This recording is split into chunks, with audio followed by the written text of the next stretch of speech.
जोंनि बिटिसिनि खुंथायाव थानाय दैदेनगिरि बा चिफ प्रमद बर बिथां सारा बुंदोंमोन जे मुंख्लं एनडिएफबिफोरनो जोङो गासैबो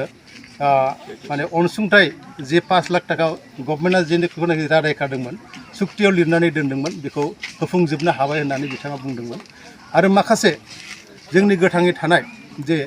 एक्स एनडिएफबि जोहोलाव आरो जोहोलावजो जे बिथांमोननि एक्स ग्रेसिया 4 लाख टाका बिथांमोननोबो जों होफुंजोबनो हाबाय होननानै नाथाय दुखुनांथाव बाथ्राया बेसो जे बिथाङा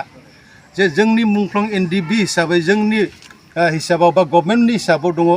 जे 3111 जन दा 3111 जननि गेजेराव मुंख्लंफोरनो बिथांमोना साबेसेनो होखो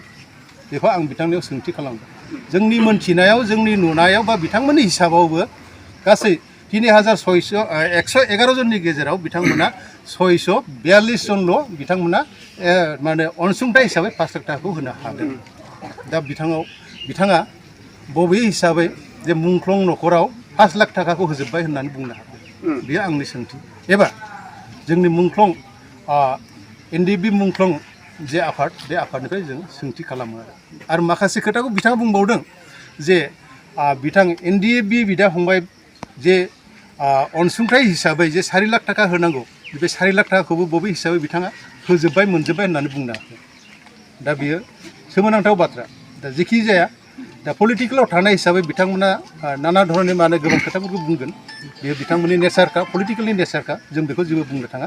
दा जिखिनि आद्रा थादों मावनो थाखाय एनडिएफबि एबा मुंख्लं एनडिएफबिनि बेखौ बिथांमोना बे खम समनि गेजेराव थाबैनो मावनानै होफुंगोन बेखौ आं आसा खालामदों आरो बिथांमोना बेखौ मावनानै होनाया खुब मोजां जोङो आसा खालामदोंमोन जे साफ्रोमबो एनडिएफबि मुंख्लं हिसाबै जोङो सरकारनियाव गोबांबार आसाम सरकार आरो बिटिआर सरकार बिथांमोननियाव जोङो गले गले आर'ज खालामबोदोंमोन जे मुंख्लं हिसाबै जोंनि मुंख्लंफोरनि मोनसे माने जारिमिनारि मुंख्लं खाम्फा गायसननांगौ होननानै नाथाय दुखुनि बाथ्रा बिथांमोना दिनै सिङाव मा प्लेन पलिसि लादों आं बुंनो हाया दा बिथांमोना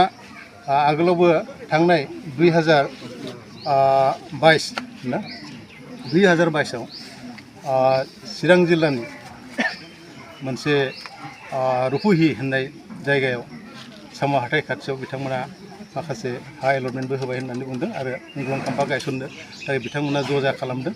नाथाय जोंनि नोजोराव दिनैसिमबो बिथांमोना बे मुंख्लं खाम्फाखौ गायसननायखौ जोङो गायसननानै अन्थाइ खाम्फाल' गायसननानै दोनदों नाथाय दिनैसिमबो लुफुंनानै होनायखौ जोङो नुनो मोनाखै दा बिनि फारसे जोङो दुखु मोननाय फोरमायदों जे अति खम समनि गेजेरावनो बिथांमोना बे मुंख्लं खाम्फाखौ गायसननानै होगोन होननानै जों आसा खालामदों बावैसो मैया दाखालिसो आंबो नोंथांमोननि मिडियानि थ्रुआव नुदों जे बासबारि ओनसोलनि मानगोनां मामोन रिसिलाल ब्रह्म बिथाङा गोबाव सम जे हारिनि थांनाय थैनायखौ लानानै बिथाङा गावनि जिउ आत्माखौ बलिदान होनानै माने होनो थांनानैब्लाबो बिथाङा दुखु खस्थ'नि गेजेराव हारिनि खामानि मावदों दा बिथाङा जोबोद दुखुनि बाथ्रा दा बिथाङा भाग्य मोजां बिथाङा माने जेबो जायालासेनो दा बिथाङा माने मा होनो बेखौ न'आव गावनि अनजालि बिसि आरो फिसा आरो न'खरनि मानसिफोरजों रुजु रुमु रायजो जानो होननानै आसा खालामदोंमोन दा बिनि गेजेराव बिथाङा बिथांनि खाफालाव मोनसे दुखुनांथाव बाथ्रा सफैदों जे बिथाङा गोबाव समनिफ्राय मोनसे केन्सार बेमाराव भुगिनांगौ जानानै दङ दा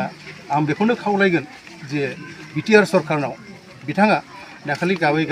बुंदों जे पेपार मिडियानि थ्रुयै जे आङो गोबाव समनिफ्राय बेबायदि बेमाराव सैसोनानै दङ आङो जोबोरैनो माने सिकित्सा लाबाय थाखा फैसा रांखावरि आंहा जेबो गैलिया आरो न'खराव आंहा बेखौ माने जिखिनि दङमोन बेखौनो फाननानै आं जिखिनि हायो आं बेजों आं सिकित्सा खालामबाय नाथाय आं दिनैसिमाव माने आरायग' जानो हायाखै दा बिथाङा साफ्रोमबो जोंनि बर' रायजो राजाफोरनियाव आवेदन खालामदों आर'ज खालामदों दा बेखौ नुनानै जोंनि बिटिआर सरकारखौसो आङो आर'ज खालामनो लुबैगोन बिथांमोननियाव आङो गंग्लायै आङो बिथांमोनखौ खावलायगोन जोंनि दानि बे खुंथाइ गोहोआव थानाय